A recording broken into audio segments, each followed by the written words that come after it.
which you emphasized, Minister, yesterday, that the nation must begin to engage. Whether are we capable of introducing the skills required by various sectors in the economy. It can't be just about the number of kids that have passed or failed. It is a selection of subjects that must be taken at a closer range, but also how do you improve the quality inside of what you are doing. So I'm saying this emphasizes exactly what you were saying yesterday, that we need to be aggressive in ensuring that that national development plan is realized. And it will only be realized when schools are monitored very closely on the subject choices, so that we don't from time to time enforce you, Minister, and the top management of the sector to do concessions. A concession in basic education is a product of mismatch of subject choices. In actual fact, it means this kid can pass, but that pass is not going to go anywhere.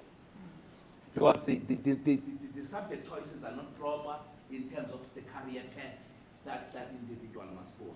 So that's why I'm saying that's another area that needed a closer monitoring from the subject advisory section, the sector management, district directors, curriculum branch, and also us as the head office, in ensuring that there is a clarity of purpose on what must be done by schools.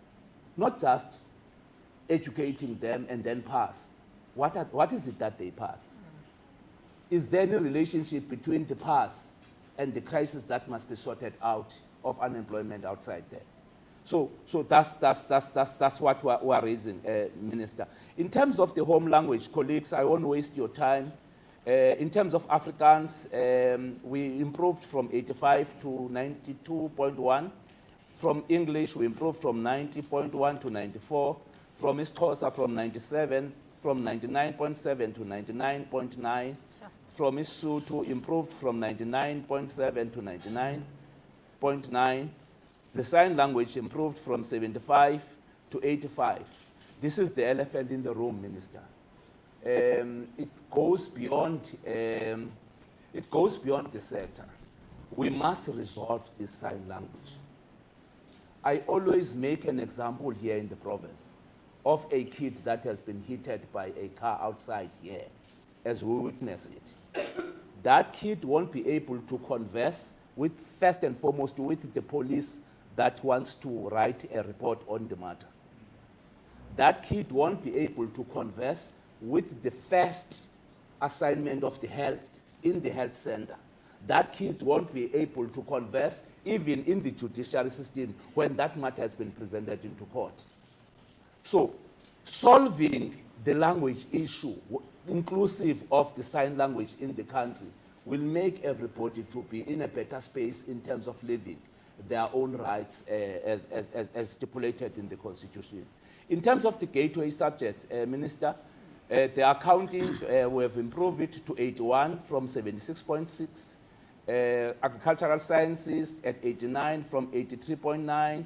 Business studies from 81.9 to 85.6.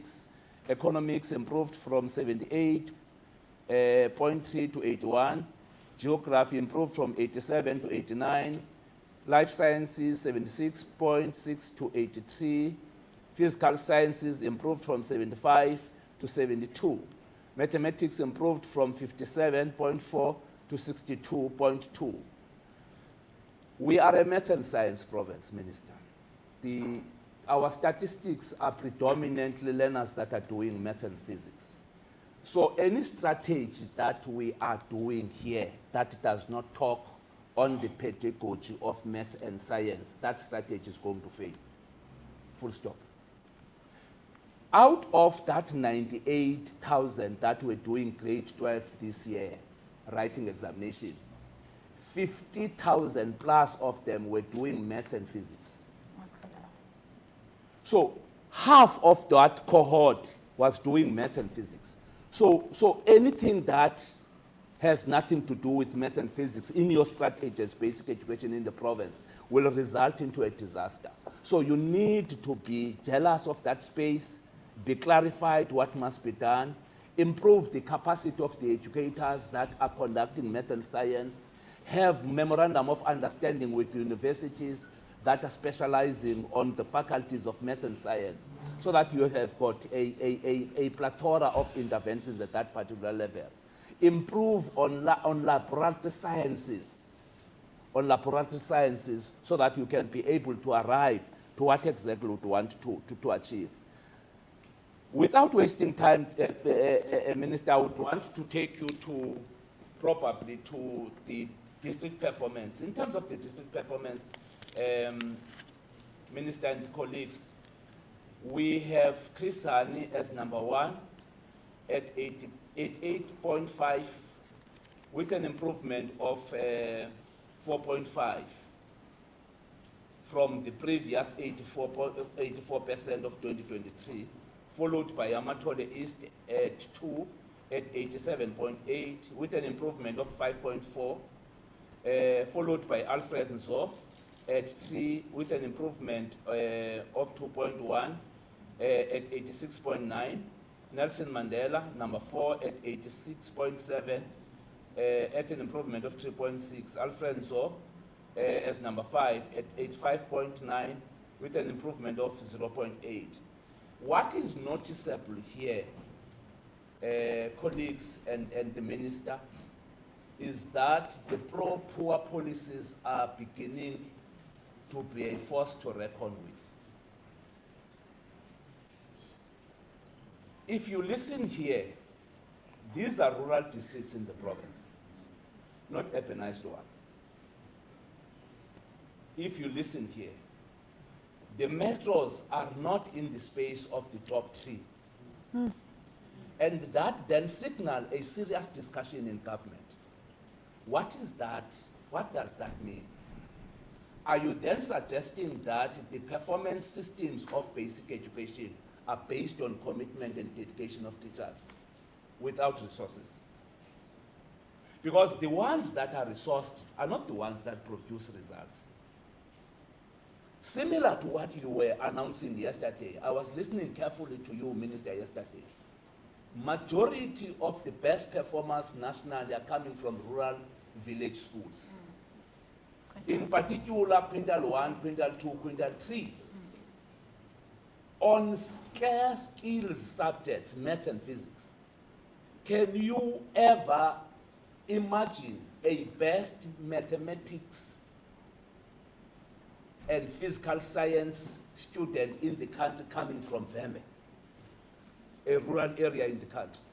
So this requires a serious, closer look and a discussion moving further, so that you can be able to detect what could be done in the context of trying to distribute resources. Because the more you bring resources to urban, the more they don't perform. The more you don't bring resources in the context of rural development in villages, the more they embarrass you with performance. So there is a bit of a discussion that probably, not for this sector, colleagues, don't get me wrong, for government entirely, what is the meaning of this? Because you can't have, even if you go even in other sector departments, the performance will always be skewed towards rural, village institutions than the urban setup. So it's a matter that I think requires an attention for all of us. In terms of the curriculum interventions, colleagues, I'm trying to speed up the process. We have introduced interventions based on basic principles of improving curriculum performance. The intervention programs for the academic year included extra tuition classes in the form of morning and afternoon classes, weekend classes, vocational classes, streaming of virtual lessons, provisioning of additional learner support material, additional assessment activities, ranging from topic tests and exams, pre-June and pre-trial examinations. This is exactly what I regard is an extraordinary commitment of educators. Because all what we are talking here will only happen when we have got loyal servants of public service, not employees. Employees will get at 8 o'clock and knock out at 4:30. But these ones are going beyond that point to an extent of sacrificing their stability in families, wherein they could also be attending their own family matters, but preferred to take responsibility of government. So I'm then saying that is an indication of an extraordinary commitment that the educators we have in the province, but also in general we have in the country. In terms of the autumn classes, colleagues, we have conducted a number of lessons in trying to consolidate the content coverage and revise challenges that were cited by the subject advisors in various topics, and be able to proceed to the winter classes that also will also talk to the content that we have. But lastly was the online support for grade 12. We launched here virtual lessons, Minister, in terms of the e-learning program. We have got our own studios where we connect schools, take the best teacher to go and conduct lessons there, so that you don't have a best teacher being centralized in a single school. The provincial beneficiation of all of them, so that we can be able to deal with that. I want to, in the context of trying to applaud anyone, colleagues, we have been able to work with the NGOs, and they have supported all of us. We have been able to work with the SGBs association, traditional authorities, academics of the province have been on the spot. The business sector helped us a lot. For the first time, colleagues, that the business sector were contributing in kind and in financial resources on the examinations and camps that were run in the province. No single school was running short of food here, without government punching money there. They simply took a decision to say, what is it that MEC and HOT you want us to do? And we said, okay, fine. We have issued the money in terms of the school funding norms to schools, but that money may not be enough because it's overstretched by the camps that are happening in preparing for the examination. They said, okay, fine. Allow us to feed all your schools during the examinations. During examinations, all of them must get food from us, and they organized that via the team led by the office of the HOD up until the last day of the examinations. And I wanted to take my hat off for them and applaud on behalf of government and thank them on behalf of government for the sterling work that they have done, colleagues. The stability that we have enjoyed for the past 5 years, Minister, in terms of the social partners that we have, has indicated and gave clarity to what is there. But lastly, is the ability of other religious sectors helping us out, because we have got social problems that are engulfing these kids. And in the majority of cases, you needed a multi-disciplined force to deal with your social workers, your therapists, your religious sector coming into the space when there is any rupture that is happening in various schools. So we were able to deal with that. What I can simply say in closing is that, colleagues, the celebration will be ending today. Unfortunately, we had to make sure that before Friday, the head office is issuing the strategy for 2025. And that strategy must be able to be plugged to all sectors across in the society. And that strategy must be plugged across to all departments of government and everybody, so that we can contribute on that one. We have learned our lessons, Minister. I was talking to my team yesterday, and I was saying, one reason that made KZN to be where it is from position 6 and surprised everybody, is to be aggressive on the home language. Don't minimize people that are failing on home language. We must just not have any kid that fails home language, full stop. Because even if those kids can pass the content subjects, if they failed home language, then that kid has failed.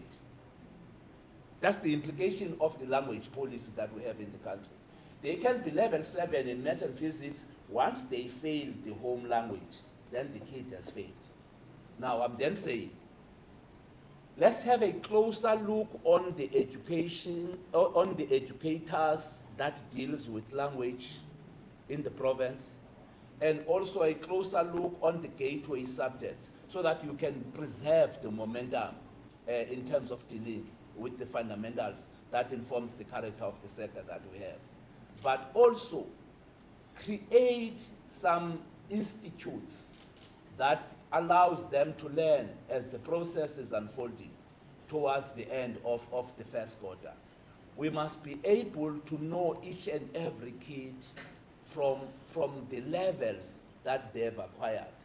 But the most intervention, Minister, as I'm landing, will be HOD, our attitude on grade 10. We must know by name grade 10s of this province, why they have chosen a particular subject. And what are the implications in the next coming 2 years for the subject choices that they have made. So that you are more clearer on what interventions then we must do as basic education. That will lend us not to request the minister to do concessions. I'm not sure whether you capture me correctly. That will make us not to request the minister to do concessions because we will be able to have arrested the problem at grade 10. Not in grade 12, at grade 10. And 2, we must be able, HOD, to have a standardized assessment from grade 10 moving forward. Mr. Mabona, will request you, so that you request your principals, that at least we must be sure of the grade 10s moving forward now. They must not set papers. Papers must be set centrally. They must be set centrally so that you are sure of your grade 10s preparing for grade 11 and grade 12. Because the grade 12 work is done in grade 11. So you can't then allow them to do as it pleases them in grade 10 and 11. Because in essence, it means you will have to have a catch-up programs in perpetuity. And in actual fact, spending the money that government should have directed it to something else. So with those short comments, colleagues, I would allow you to interact with the program director. We will give you the printed version of the statement. I was just talking to it without following logistically in terms of the content and phrases that have been written here. Thank you so much. Thank you so much, MEC, for that. At this point, colleagues, but before we get to the Q&A, allow me to just give the Minister a moment to just give her own reflections in terms of the 2024 NSC outcomes. Over to you, Minister. All right. Oh God. You can come here.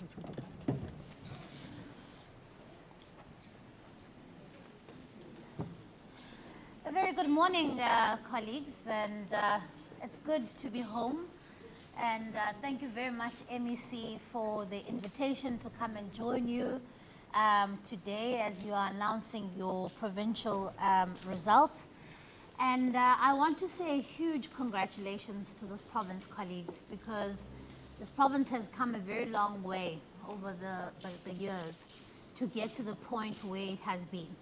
It's also incredibly encouraging to know that in South Africa today, in 2024, there's not a single province that has scored less than 84% of the pass mark in the country. And that is not something that happens overnight. That is years and years in the making. Because we know that to turn an education system around takes years and years in the making. It takes the investment into the system. So it's incredibly important for us to pay tribute to those ministers and MECs who've come before us, who have essentially planted the seeds before even we arrived, to say this is the direction in which we need to go. And so now finally we are able to see and reap the benefits of their hard work over the years. And so I'm incredibly proud of the Eastern Cape. But I must do a quick reflection. When I first met the MEC sometime last year, straight after my appointment, in fact, I think it was several weeks after my appointment, I met a very bold man who had a very bold vision. And he said to me, I'm telling you, Minister, 85% is possible. And when I was getting the briefing from the department, my heart swelled with so much pride, because you believed in it and you guys did it. You believed in it and you did it. And I'm incredibly proud of you, HOD, and your team. And more importantly, the district directors who have put in the work, even in some of the harshest conditions. I'm also incredibly proud of the fact that even some of the most rural districts in this province are outperforming our metros. And that says to me that, in fact, it is those educators in those areas who are absolutely dedicated to making sure that it doesn't matter whether you come from Granduli or Sandton, you can have an opportunity for you to be able to change your life through education. And that's the power, colleagues, and the transformative power of education. And a province like ours that is incredibly rural can produce one of the top 3 bachelor passes, says there's something right that is happening in the province. And so long may it continue. Long may you continue focusing on maths and science as the key gateway subjects. We need young people who are going to be able to leave the schooling system, able to work, to walk into institutions of higher learning, so that we can see doctors, engineers, architects, pilots coming from even some of the most rural parts of our province. That's how you transform a society. And so I'm glad that more than half, just about half of your candidates who wrote for the matric exams are actually candidates who took up maths and science. Because also that speaks to the confidence of the candidates. For a candidate to be able to pick maths and science and still stick through it until matric, it says they have the confidence to pick it and they have the confidence to know that they'll get the support. And so, colleagues, you are doing something incredibly right. But I must say in closing, the MEC is absolutely correct. The celebrations end today. And after today, we now have to focus on the 2025 academic year. I will be spending the first day of school here in the province with the MEC and the team. And there needs to be a greater focus, yes, MEC, on grade 10, but also we have to make sure that we are strengthening our foundation phase as much as possible. Grade R has become compulsory. We need to make sure that grade R is available in every nook and cranny of this province, and that it is of quality, that it's got good educators that are in there, so that we start the process early, so that we are not making children go through school 7 days a week, so that we can try and get them to catch up on a curriculum. They know and they have the foundations of literacy and numeracy right at the beginning. I'm proud of the Eastern Cape. I'm proud that this is my home province, and I'm proud of the work that you've done.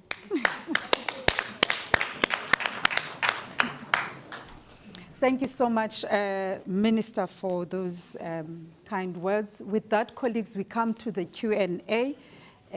I would want us to make it very quick, as we always do. Please do introduce yourself formally, who you are, the media house that you're representing at the point that you are taking the floor. May I have hands, colleagues, quickly? Ronald?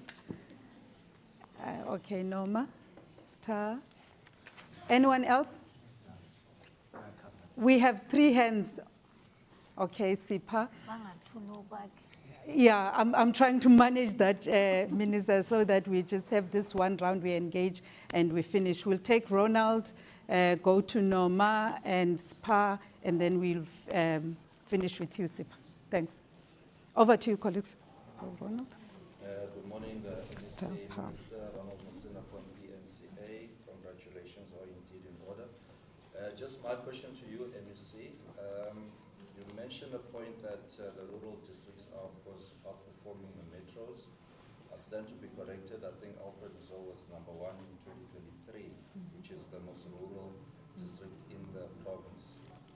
In terms of the public schooling system, do you think that you have now closed the gap to when compared to the private schooling system? Because there's always that stigma that private schools offer better quality education in the province and possibly across South Africa. Norma, we'll take all of them, colleagues, and then come to the Minister and MEC. Good morning to the Minister, MEC, and the officials. I have a question. I think the MEC told it to congratulations on the improved percentage. Congratulations, my voice from the Herald. I wanted to ask how much of I had a particular home and the program was extremely persuasive in terms of sleeping at school and to ensure the kids were safe. So I wanted to ask in terms of are you guys planning on maintaining that versus academic program, because it was Sunday to Monday, kids were at school. At times leaving school at 6 p.m. and you know the conditions that we've got. So I just wanted to find out, is the department planning on maintaining that aggressive schedule? Because the schools do want to improve the percentage each year. I mean, in Nelson Mandela Bay, we've got that even called Sokhalisa, so everyone wants to be a Sokhalisa. And so are you planning on maintaining that aggressive schedule, and how much do you think it's contributed to the improved percentage in the province? Thank you, Sita. Thank you very much, and congratulations to the province. I understand what the population is for. Like, what can I ask? I target for 2025 in terms of percentage. I know that we're targeting 85%, and we will maintain in terms of readiness, learner material-wise, scholar transport, we know there were issues with scholar transport last year. The department have a report for the people of but not getting the transport. And in terms of this last time, that we can take us through. And we can also squeeze in the minister in terms of infrastructure, especially in rural areas, because we are mentioning that those things are outperforming metros. But in terms of sanitation, and that's the basic infrastructure. How do you Good morning, Sita Kima from Union Africa. I also want to say congratulations. I mean, NEC were reminding us throughout the school year that 85% is possible, 85% is possible. But I think, as my colleague has put it, I think one of the issues is you also say time's running out, it's already late, it's time to get started. So looking at some of the issues, when you reflect, looking back at some of the issues and challenges from the previous school years, issues like teenage pregnancies. I mean, you've got the Department of Health here, social development here, areas like Alfred Nzo or Abtambo, rural areas that have exceptional results, but however, social ills like teenage pregnancy is still a problem there. Is there a collaboration between the departments to see a way forward with, educating young children, or maybe even having healthcare workers themselves coming into the classrooms to talk to the teenagers, even younger children that aren't teenagers now. And also, he said, going forward, Minister, especially within the rural areas and the communities, but also, I remember last year, or beginning of 2022, if I'm not mistaken, NEC spoke about trying to, do away with those schools with the lower numbers and percentages, and also looking at boarding school as a solution to the squalor transport. How is that going? Thank you so much, colleagues. MEC Minister, over to you. No, let's start at my boss.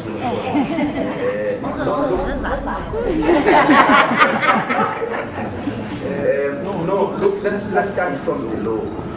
The rationalization and alignment of schools was informed by the methodology that were adopted in the schooling system about 15 years back. Because at the heartbeat of that policy was whether are we capable of alignment of the resources so that the institutions can be self-sufficient and capacitated enough to provide the quality of the education that is expected.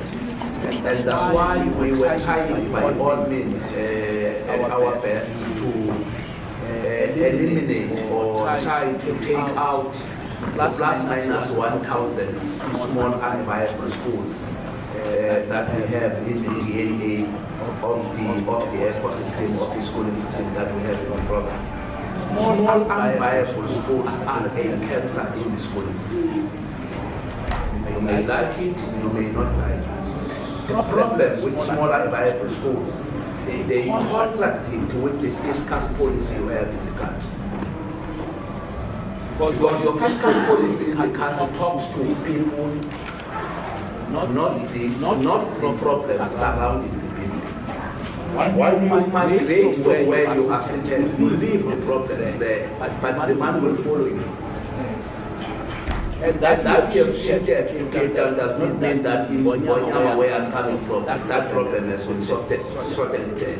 So that's why we're then saying consolidate your schooling system, have got more bigger schools so that your resources are forecast, your resources can make an impact, and your resources can make schools stabilized. So that if they need extra teachers, they can be able to get them. If they need resources, they can be able to purchase them as Section 21 schools. If they require extra learner support material from Section 21 point of view, they can be able to do so. But once we have got dwindling numbers of learners in the school, then the school will never be able to provide that quality, because you will have a teacher that will have to have a multi-grade teaching from grade 1 to grade 4, for example. Why? Because learners are not responding to the class size policy which constitute the grade. In terms of the policy in basic education, a grade must have 34 or 33 learners. That's a grade. Now you have got a school that has got 25 learners. It's not a grade. So the problem there is that 34 learners makes a one teacher. Whether you can divide that 35 into a multiplicity of grades, it's going to be a crisis in the provisioning of learning and teaching. So that's why we were trying by all means to navigate ourselves in terms of building more than 24 mega schools in the province. Those small unviable schools there and merge them into this one, then take all resources come there. But the problem is that you will have to canvass the communities. Because remember, some of the schools have got a history of being attached to a particular king. So taking that school out of that community and just close it as if you are dealing with middle of bags here, there is an emotional attachment of that institution to those communities. For example, the minister is going to Hilltown tomorrow. Hilltown is not just an ordinary school in this province.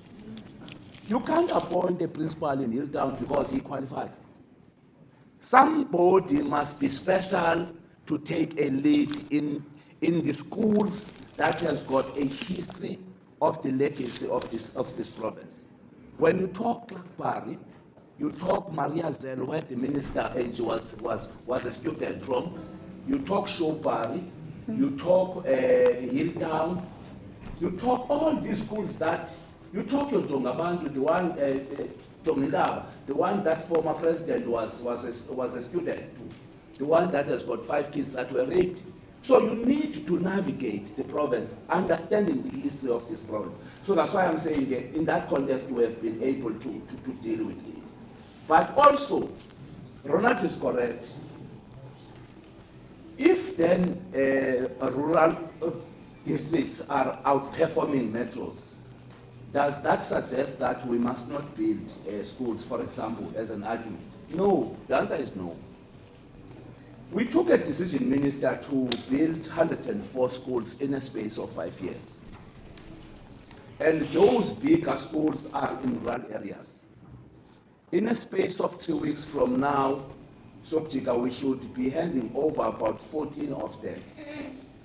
Again, between now and May, we must be handing over about 14 schools, bigger schools in rural areas, because we wanted to revive the rural schools so that you don't allow these outward migration patterns that has got a bearing also in the socio-economic conditions of the villagers. So you must respond to that. I must not be forced to go to Port Elizabeth or Nelson Mandela to have my life better. Government must provide life better where I am. So that's the response that we are trying to deal with. And hence I'm then saying, last time it was Alfredo West. After that it was Alfredo East. Now is Krisan. West, East. Krisan East. All of them are rural districts. There's an indication of what I just said, that there is a bit of an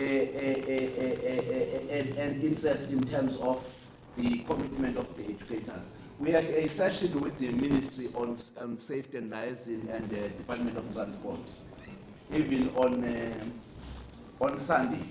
On Sunday, we're discussing how to manage the scholar transport in the province.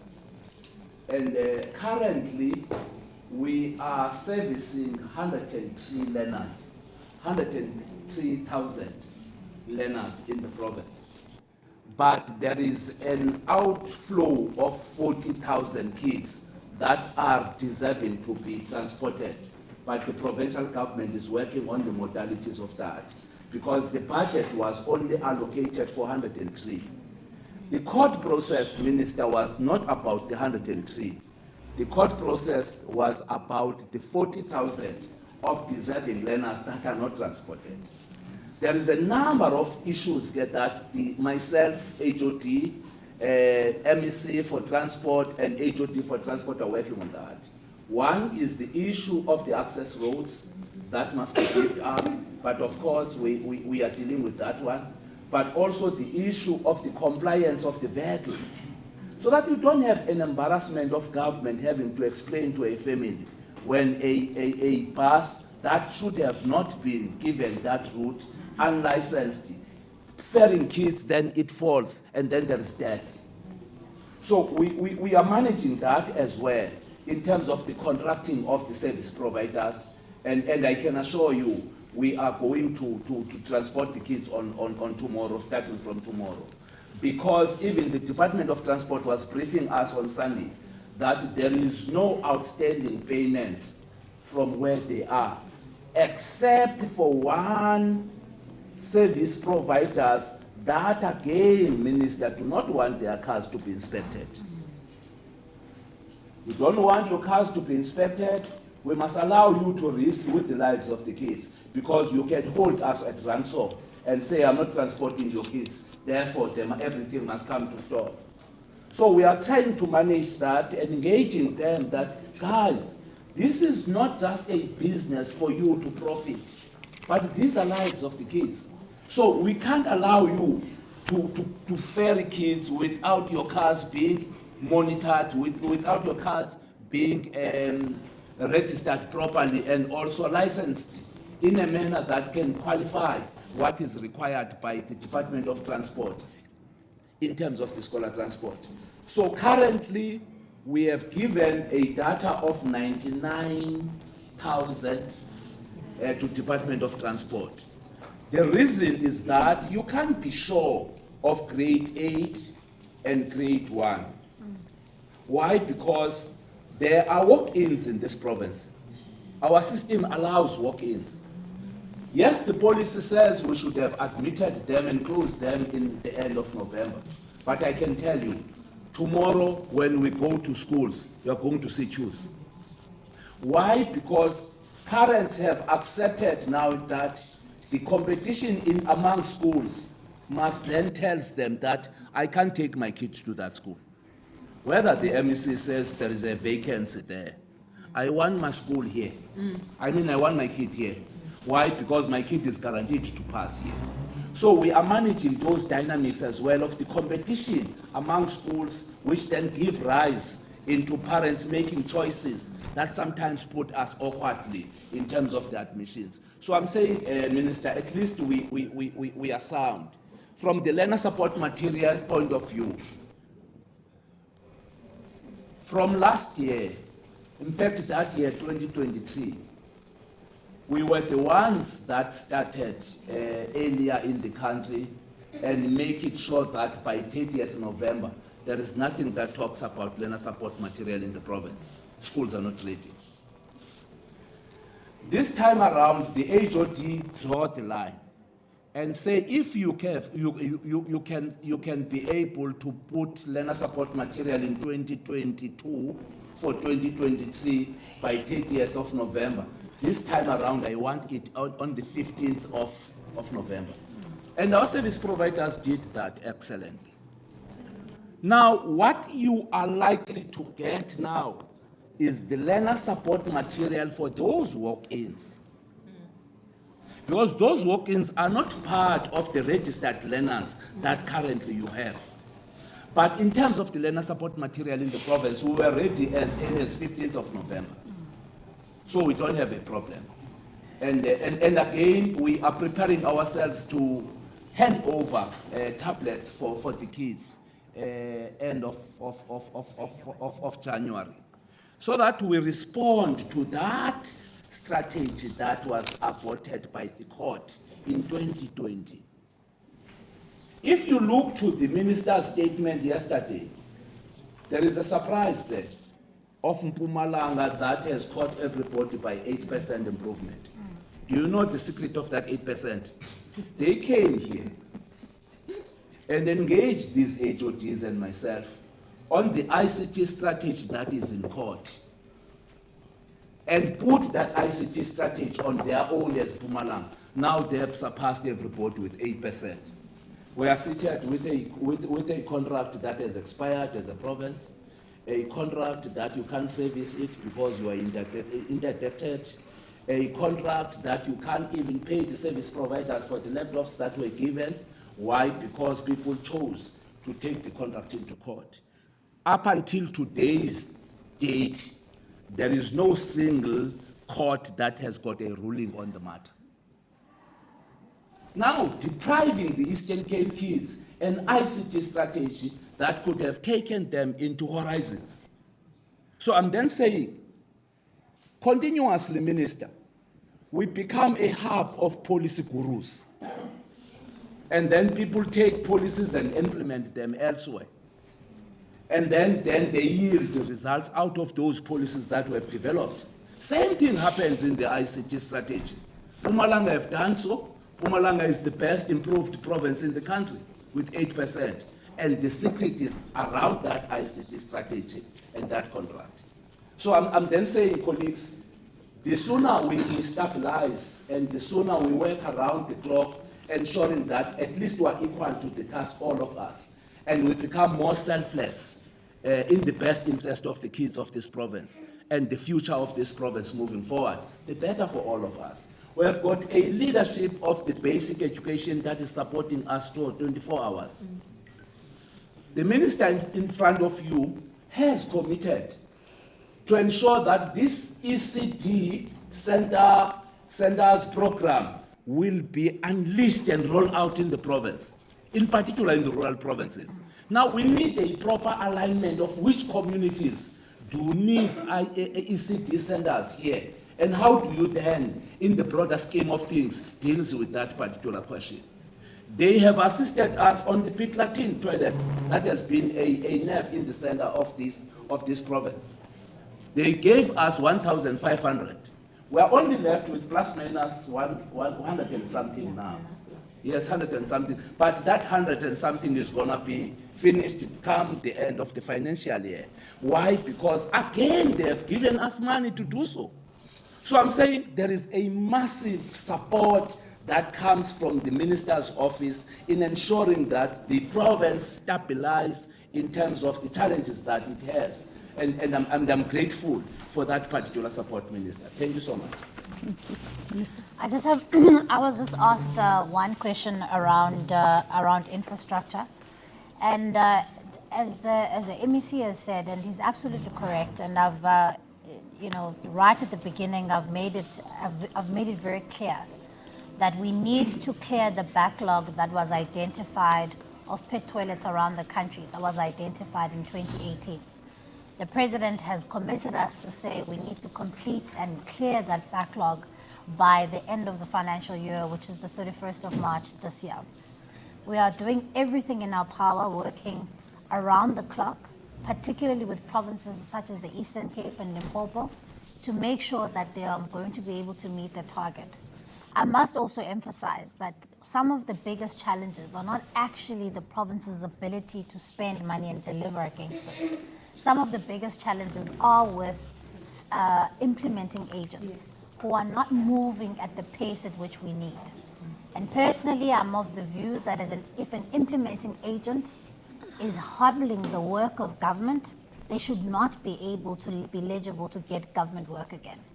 We cannot have a situation where implementing agents are essentially hamstringing the ability of us to provide not only safe schools, but also dignified schools. Because the issue of sanitation is not just about the safety of learners, but it's also about the dignity of learners and their teachers. We can't have a situation where teachers are learning in an environment that is not conducive, or they're teaching in an environment that's not conducive. And so we will walk this journey with the Eastern Cape. The Eastern Cape and Limpopo need our support, and I remain committed. I made the commitment to say we want to make sure we clear the backlog, but even then, colleagues, even once the backlog has been cleared, we need to be able to have real-time data that shows us when any inappropriate infrastructure props up in any school, so that we can be better responsive and we can move with speed. And for me, that is actually the aim and the goal, to get there, to clear the backlog of 2018, but then to become a lot more nimble in being able to identify areas of inappropriate infrastructure and quickly move with pace and say to the province, here's a problem, we've received this complaint, and that's why we've even partnered up with Vodacom to say, Vodacom, how can you assist us with real live data? So infrastructure is a big issue, because while learning and teaching is our core business, infrastructure is very much linked to that. Without proper infrastructure, you're not going to be able to deliver on your core business. And so it's absolutely heartwarming to hear that you are doing a lot of rapid building of schools, because of course this province comes from a very long history of inappropriate infrastructure. And so it's good to hear the commitment from the province that says we want to build schools, we want to make sure that even in the rural areas, we do away with mud schools, we do away with schools with asbestos, we do away with schools that still use pit toilets. So we'll work with the two provinces, and we will work around the clock to make sure that hopefully by the end of the financial year we are done. Thank you so much, Minister. Colleagues, we have to move very fast. We have only 2 minutes to get out of here. Ronald, are you going to die? Okay, there's one question follow-up from Ronald. Is there anyone else? Sipa, you Just a reminder, the first first question, whether it could be the minister as well, because I mean, it's not just the Certifcate problem, but partnering with the various departments like social development and Okay. health in terms of teenage pregnancies in schools. Okay, no, thank you. I asked about the target for 2025. All right. Last one from you.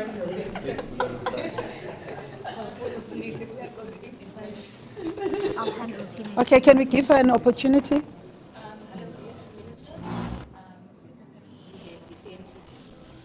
quick question. There's a school here in East London, in Tanzania precisely, that it went viral because the principal said, if only you're going to come to the school camp, you have to issue out a certain percentage of money. And half of the school's pupils, rather, did not participate on that because they did not have money.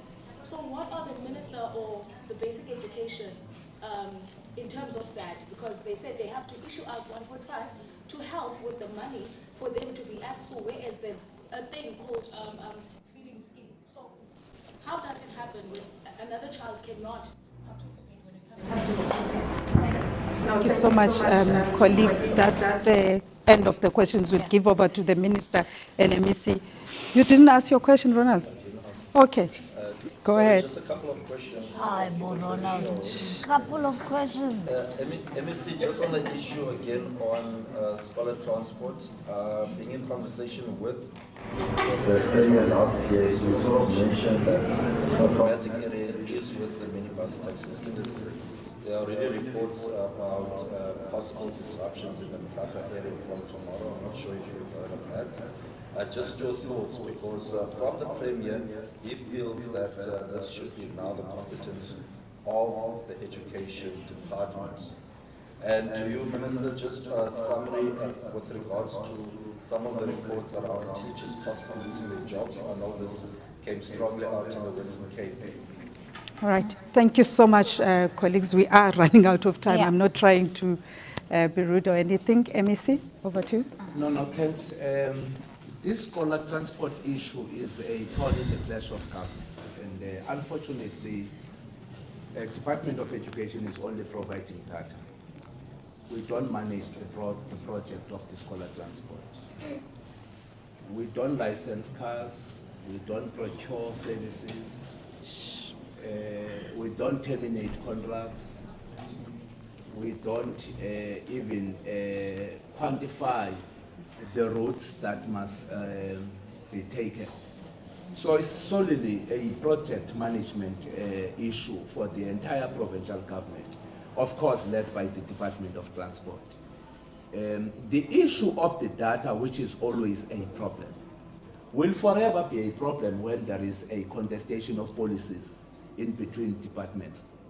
For example, in education, no one can stand up here and say, I have got a credible data in basic education, when that 10th day report has not been finalized in education. Forget. If you want a credible data in basic education, you will have to wait for that 2 weeks period when schools have been opened and the 10th day report has been issued out. That's the only authentic, credible data that education can have. Now, the problem is that from their own system as Department of Transport, that system does not come handy in terms of the time frames that must be met. For example, I'm saying to you, we have given them 99,000 kids. We are expected to give them 103. You can't do that. Why? Because you are not sure whether this kid is going to be in that school that it was last year. So especially in grade 8 and grade 1. So those are the issues, that tiny issues that must be tightened up. But the other problem with the scholar transport is is less budgeting. Let me just be naked to you, it's less budgeting. Department of Transport now has exhausted funds. And if there is an increase in terms of us transporting more than the 103 as defined in the court ruling that we have of transporting 40,000, then the Department of Transport and the entire cabinet must go back to a discussion. Where does this money going to come from? because already Treasurer has exhausted the reserves. So I'm saying it's a matter that is just not about numbers, it's about efficiency of the systems that we needed to master more, but also look at the blind spot in terms of the budgeting processes, so as to cater those needy kids beyond the 103 that is there. But also, colleagues, discipline the service providers. You can't have service providers telling government what must happen on the function of government. Can't be. We can't contract you, and when you have contracted you come back and tell us that, no, I am not comfortable with what I have signed. Now you must revisit your rates. I don't want to transport these kids with 10 rands. I want 15,000. When you were signing, it was 10,000. Why must we behold you by you now on a matter that you have contracted and signed it? So government must be able to discipline service providers, including the taxi industry. By the way, we have discussion with them, but I'm saying it's a matter that the Minister of Transport, I mean the MEC for Transport, every day in and out is managing. In terms of social facilitation, in terms of galvanizing the support from the sector departments, making interventions where it is necessary. I can assure you, we are not going to have that problem that we had last year. Because last year we were having a new contract in place coming from a background of a contract that was ending almost a couple of months before. So the timing itself, Program Director, was a problem last year. We are opening schools, you are starting contracting. There comes a dispute on the contracting. Here we must go and present education. So I'm saying we have learned a lesson as provincial government on how to close those loopholes and deal with them. The issue of the teenage pregnancy, the minister is going to take us. I'll be a minute. First of all, I want to make it very clear that there is no such thing as teenage pregnancy for children who are 13 years old. Those children have been raped, and it must be treated as such. That is a rape and that is a crime. When children are 13, 14 years old, they have been raped, and there's an obligation on teachers, on principals to report that matter to the police, because perpetrators of statutory rape must be brought to book. It cannot be that even in some of the deepest rural areas where families says, no, we will deal with it ourselves. That is rape, because there's no consent that can be given in South African law by a child that is 13 years old. And so I think it's important that we move from that departure, that already when a 13-year-old presents pregnant at a school, a crime has happened, and we must treat it as such. And secondly, I agree with the question that's been asked about collaboration between health, social development, and again, the Department of Justice and the Department of Police. Because while we may have a good working relationship with health and social development, particularly in the provinces, and in this province there seems to be a good working relationship. However, it's important that we bring into that relationship the Department of Justice and the Department of Police, because justice needs to be able to update the Child Protection Register, the Sexual Offenders Register, so that no teacher can be appointed when they are on that register. Secondly, the police need to move with pace when a child has been raped. Then lastly, on the issue of teacher posts, this is a problem that we are facing with the kind of budget cuts that we are facing in the country. This has been, Ronald, yes, an issue that has been faced by the Western Cape, but each and every single province will tell you the underfunding of education over the past 10 years has had a profound impact on the education system in South Africa as a whole.